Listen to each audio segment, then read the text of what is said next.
একরকমভাবে পনির খেতে কারও ভালো লাগে না। তো এরকম একবার পনির মাঞ্চুরিয়ান যদি বানানো যায়, খুব সুন্দর একটা রেসিপি। তো হ্যালো বন্ধু, আসসালামু আলাইকুম। তো চলুন দেখে নিন কীভাবে পনির মাঞ্চুরিয়ান বানাচ্ছি। খুবই সিম্পলভাবে আর খুবই ইজি, কটা উপকরণ দিয়ে পনির মাঞ্চুরিয়ান বানানো হয়ে যাবে।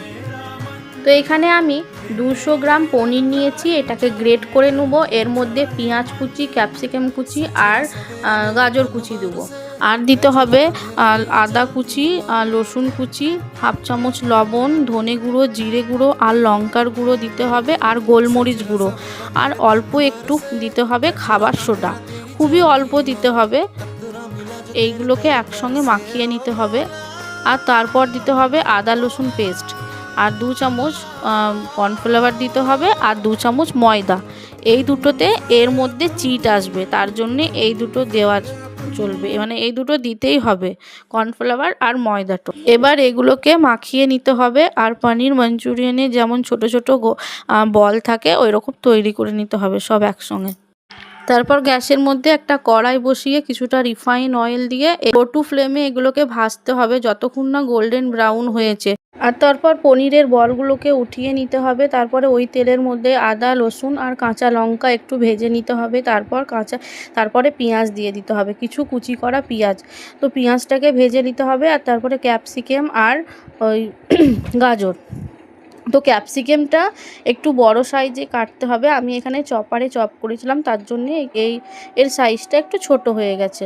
তো একটু ক্যাপসিকামের সাইজটা একটু বড় রাখবেন। আর দিতে হবে এখানে বাঁধাকপিও দিতে পারেন, আমি এখানে বাঁধাকপিটা দিইনি, আপনারা চাইলে বাঁধাকপিটা দিতে পারেন। তো এগুলোকে একটুখানি ভেজে নিতে হবে। তারপর এর মধ্যে কিছু সস দিতে হবে, যেমন বড় চামচের 1 চামচ দিয়েছি আমি চিলি সস দিয়েছি, আর 1 চামচ দিয়েছি সয়া সস, আর 1 চামচ দিয়েছি ভিনিগার। তো এগুলোকে একসঙ্গে মিক্স করে নিতে হবে। আর 2 চামচের বড় চামচের দিয়েছি ওই টমেটোর কেচাপটা এখানে একটু 2 চামচ দিতে হবে, কারণ ওইটাতেই একটু গ্রেভিটা হবে ওর। তো এগুলোকে একসঙ্গে সব মিক্স করে নিতে হবে। একটা জল, মানে এখন জল দিলে হবে না, ওগুলোকে একসঙ্গে ভালোভাবে মিলিয়ে নিতে হবে।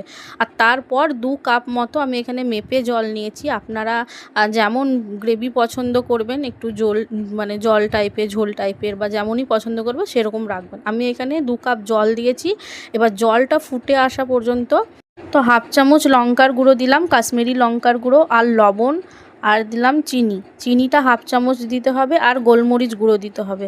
গোলমরিচ গুঁড়োটাও আমি এখানে হাফ চামচ দিয়েছি।